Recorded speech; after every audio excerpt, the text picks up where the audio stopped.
Okay, well, we're 45 seconds late. I guess that isn't the end of the world. Let's see. What am I doing next? Yes, that's the question.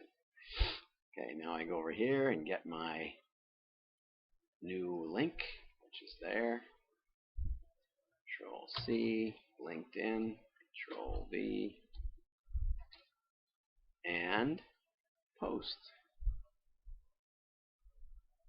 Post. Okay, well, at least I'm half. What am I doing next? At my screen. And we'll go back here and see if anybody's out there. Okay.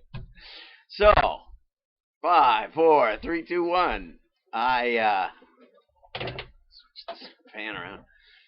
Yeah, my car battery was dead. I took my wife out on a date and she left the car door open. And I usually check that. I check the garage door, but not the car interior lights.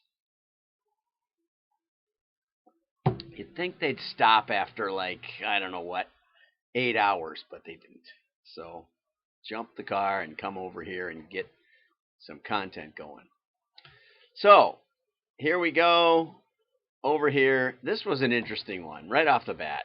55% of the Generation Alpha. I have never heard that term before. Now you got it. You heard it here first. Generation A, or Generation Alpha, which is the kids under 10. And I'm about to have my first grandchild, so I'm going to have a participant in that generation. And Generation Alpha, this study said kids under 10 are regularly creating video content. Sure, with grandpa, right? 58% also believe gender to be irrelevant. I don't know if they're surveying the 10-year-olds. But anyway, it could mean a lot of things. I'm not going to go after all of that. I just think that they must have talked to the kids and their parents together. That would make sense. 86% of kids are using new technology to design, build, and make things. Half of those surveyed enjoyed tinkering with electronics, enjoying robotics, and computer coding. 10 years old. My gosh. Now, 98% are still playing outside for a while. I think there's a way to turn this off. Yeah, delete. It's hard to run all this stuff. I don't know how to run all of it. And obviously, it's not all getting rid of it. Okay, but they're still playing outside, and nearly 3/4 are climbing trees. 1 in 5 have been on a protest march about something they care about. I'd like to know the sample set on this baby. Although I was on a protest. I marched with Father Grappi when I was about 10 years old. So, my dad took me on that, and I used to help put up political signs when I was at least 8, So, yeah, okay. So all that's possible, and maybe it means that things haven't changed as much as you think. Anyway, I thought I'd mention Generation Alpha. Generation Alpha is the new thing. Okay. It's a great talk by P&G at Con, and they said that they're convinced, basically, that they were wasting it in the number of people, in the way it reaches people.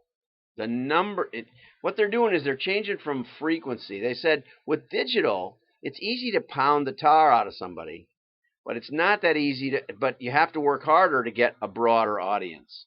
Okay? And what they said was they're reducing frequency, particularly online. Like the retargeting where you go to Amazon. I only go to Amazon now in private browsers. You go to Amazon and you get retargeted for all kinds of stuff when you're just checking prices. And so Amazon said the next thing, and I think this is really perceptive. This is worth watching today. They said that they look at the effectiveness based on the number of searches triggered by their ads. Okay? Now, why is that important? That's important because at least it's a metric. If you're going to be digital, this artificial tracking is getting more and more restricted. I have an article that I may get to today. So there's two kinds of cookies. There's tracking cookies and there's like password cookies. Now the password cookies are handy because you don't have to log into Facebook every time you bring it up. You don't have to log into LinkedIn every time you bring it up. Those are very handy for the user. Okay.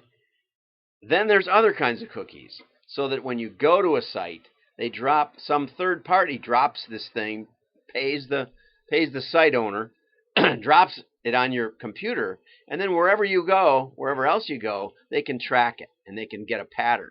And most of that data I think is really worthless because my patterns are so crazy. Either patterns are really, really consistently the same. You go to 3 sites. My mom was like that. Or they're like me and they don't make any sense even to the user. So I'm not sure that third-party cookies are as valuable as everybody wants them to be, and that's one of the points that they're making over here.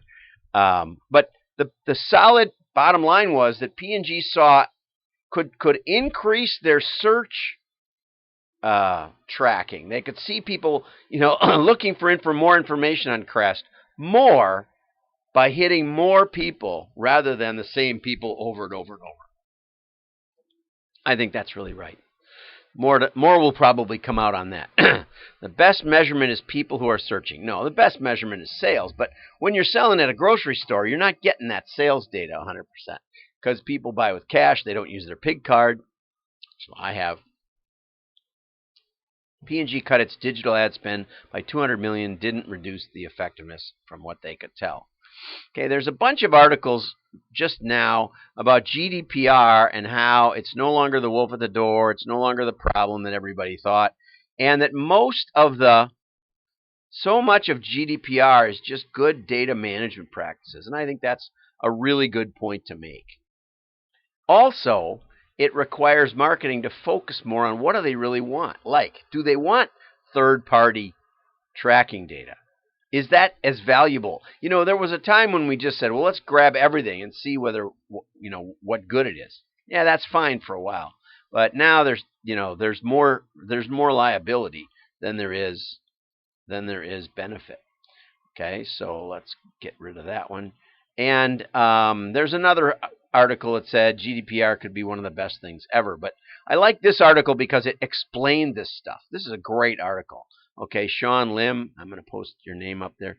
Okay, since the dawn of digital advertising, Google, Apple, and Mozilla. I use Mozilla. You might use Chrome. You might use Safari. Those are the main 3. And they're all blocking the targeting cookies. And that's the important part. They're blocking the targeting cookies, not the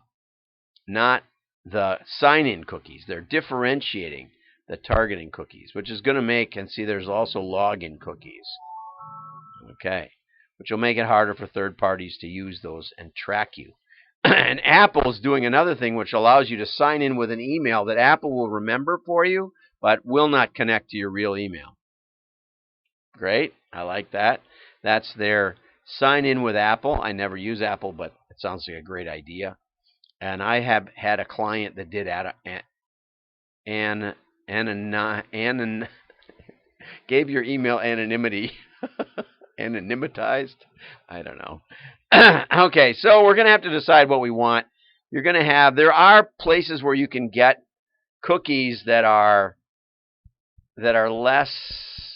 more carefully done, and that's part of the impact of the GDPR and CCPA restrictions. Well, sorry for the tech talk today. Have a great day.